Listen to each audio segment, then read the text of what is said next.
Hello, નમસ્કાર, જય માતાજી. હું Vishwas Soni, ex team member of Khajurbhai.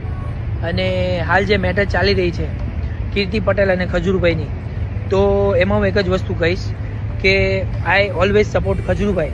કારણ કે ખજૂરભાઈએ જે કામ કર્યું છે એ હકીકત સેલ્યુટના લાયક છે. બિકોઝ કે ખજૂરભાઈ ઓલવેઝ બધાને સપોર્ટ કર્યો છે અને કરતા રહેશે. હું તમને મારી પોતાની જ વાત કરું, હું જ્યારે પણ હતો ખજૂરભાઈ જોડે ત્યારે આવો કોઈ બનાવ બન્યો નથી. સેકન્ડરી, ખજૂરભાઈ જોડે જેટલા લોકો કામ કરતા હતા એ એની જાતે નીકળ્યા છે. હું પર્સનલી મારી જાતે નીકળ્યો છું અને બીજા લોકો પણ પર્સનલી છોકરાઓ કે છોકરીઓ કે વોટ એવર જે પણ કામ કરતા હતા એ બધા એની જાતે નીકળ્યા છે. આ તો મને એવું થયું આજે મારો ઓપિનિયન શેર કરું. 2-3 દિવસથી હું જોઉં છું ઇન્સ્ટાગ્રામમાં બધી મેટર ચાલે છે. આમાં આપણા સમાજનું નામ ખરાબ થાય છે, આપણું ગુજરાતનું નામ ખરાબ થાય છે. અને મને પણ પર્સનલી એવું લાગ્યું કે મારો પણ એક ઓપિનિયન વિડીયો હોવો જોઈએ. એટલે મારે કીર્તિબેન જોડે પણ કોઈ પર્સનલ દુશ્મની નથી. પણ આ જે બધું ચાલી રહ્યું છે એ બહુ ખોટું ચાલી રહ્યું છે. સો મારે એ જ કહેવાનું કે જે પણ છોકરાઓને બધા નીકળ્યા છે એ બધાને જાતે યુટ્યુબ ચેનલ બનાવી હતી, બધાને જાતે હીરો બનવું હતું, એટલે બધા આમાંથી નીકળ્યા છે. અને બધાએ પોતપોતાની યુટ્યુબ ચેનલ બનાવી ખજૂરભાઈમાંથી નીકળ્યા પછી. ખજૂરભાઈએ કોઈ દિવસ કોઈને એમ નથી કીધું કે તું મારામાંથી છૂટો. મને પર્સનલી એવું કીધું હતું તારે જે કરવું હોય તું કરી શકે છે. અને ઓલવેઝ મને મોટિવેશનલ સલાહ આપી છે ખજૂરભાઈએ. હા, નો ડાઉટ ક્યારેક ક્યારેક કીજાય આપણે કામ ના કરતા હોય તો, એક્ટિંગમાં કંઈક ઇશ્યુ આવતો હોય તો. પણ મને આજ સુધી કોઈ દિવસ એવું નહીં થયું કે ભાઈ મને ભાઈ કરતાં વિશેષ રાખ્યો છે. હું તમને એક વાત કરીશ.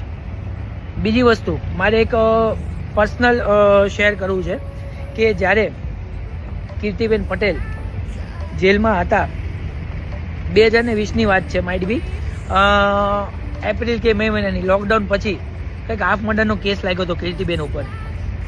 ત્યારે ખજૂરભાઈ પોતે, હું અને તરુણભાઈ એમના ઘરે ગયા હતા. જે પણ બોલું છું હું સાચું બોલું છું. માતાજીની સાક્ષીએ, હનુમાન દાદાની સાક્ષીએ. હનુમાન દાદા મારું કોઈ દિવસ સારું ના કરે. હું ખોટું બોલતો હોય તો કીર્તિબેન, અને પબ્લિકને પણ કહું છું, મારે કીર્તિબેન જોડે પર્સનલી દુશ્મની નથી. પણ આ તમે જે કરી રહ્યા છો એ બહુ ખોટું થાય છે. આમાં સમાજને ખોટો મેસેજ પહોંચે છે. પબ્લિકને તો મજા જ આવે છે, પબ્લિક તો મજા જ લેવાની છે. પણ આ જે ભાઈએ સેવાનું બધું કાર્ય કરે છે, તમે જ એક વસ્તુ વિચારો કે ખજૂરભાઈ જે સેવા કરી છે આવી સેવા કોઈ બીજો માણસ કરી શકે? કોઈક મને 11 ઘરે બતાવો કે કોઈક 11 ઘરે બનાવીને આપે ને, 11 ઘર, તોય તે હું છે ને એનું પગ ધોઈને પાણી પીવું 12મા ઘરે. મેઇન વાત જે મારે કહેવાની હતી એના ઉપર આવું મુદ્દા ઉપર. આપણો આ વિડીયો બહુ શોર્ટ રહેશે. અને હજી એકવાર કહું છું, મારી પર્સનલી દુશ્મની કોઈ જોડે નથી. આ એક ખજૂરભાઈને સપોર્ટ માટેનો વિડીયો છે. હું ખજૂરભાઈ જોડે કામ પણ નથી કરતો. ખજૂરભાઈમાંથી નીકળો એને મારે 2 વર્ષ થઈ ગયા. 2 વર્ષથી હું દુબઈ છું. પણ લોકડાઉન સમયમાં જ્યારે કીર્તિબેન પટેલને જેલ થઈ હતી, ખજૂરભાઈ, હું અને તરુણભાઈ સુરેન્દ્રનગર એમના ઘરે ગયા હતા. એમના ઘરે જમ્યા હતા. એમના મમ્મી પપ્પાને સ્પેશિયલ આશ્વાસન આપવા માટે ગયા હતા કે તમારે અંકલ આંટી કંઈ પણ હોય તો કહેજો.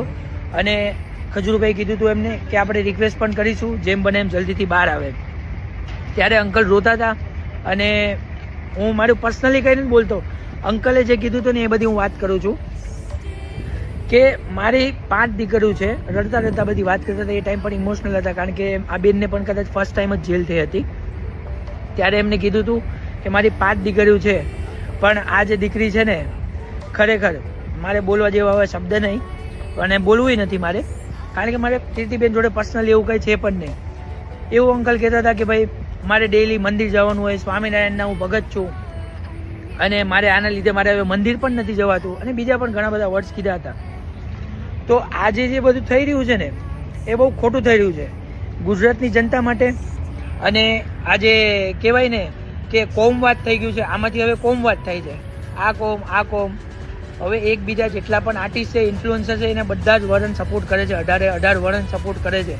ખજૂરભાઈને બધા સપોર્ટ કરે છે. કીર્તિબેનને અમુક વાતમાં સપોર્ટ કરે છે. નો ડાઉટ બધા લોકો બધી જગ્યાએ રાઈટ નથી હોતા. પણ આ જે નાની એવી પર્સનલ મિસઅન્ડરસ્ટેન્ડિંગ બધી હોય અને એનું પબ્લિકલી બધું બનાવવું, આ વસ્તુ મારા ખ્યાલ પ્રમાણે યોગ્ય નથી. એટલે હું તો આ બધી વાત કહેવામાં બહુ નાનો છું, પણ મેં ખજૂરભાઈ જોડે કામ કર્યું છે 3-3.5 વર્ષ. એટલે મને એવું થયું પર્સનલી કે હું મારો એક ઓપિનિયન શેર કરું. અને જે તમને મેં બધી વાત કરું હું ખજૂરભાઈમાંથી મારી જાતે નીકળ્યો છું. મને કોઈ કાયદો નથી. હું ગયો તોય મારી જાતે. મારે ફિમેલ કેરેક્ટર કરવા હતા. મેં કીધું હું કરીશ. મારે ખુદ એક્ટર બનવું હતું એટલે હું સામેથી ગયો હતો. જેટલા લોકો આવ્યા છે મોસ્ટલી બધા સામેથી જ આવ્યા છે. એટલે ધેટ્સ ઇટ ફોર ટુડે. મારે આ જ કહેવાનું હતું. અને મારે પર્સનલી કોઈ જોડે દુશ્મની છે નહીં, અને સિંગલ માણસ જોડે નહીં મારી દુશ્મની, અને થશે પણ નહીં ઇન ફ્યુચર. પણ ગુજરાતમાં જે આ સોશિયલ મીડિયામાં થાય છે આ બધું હકીકત બહુ જ ખરાબ થઈ રહ્યું છે.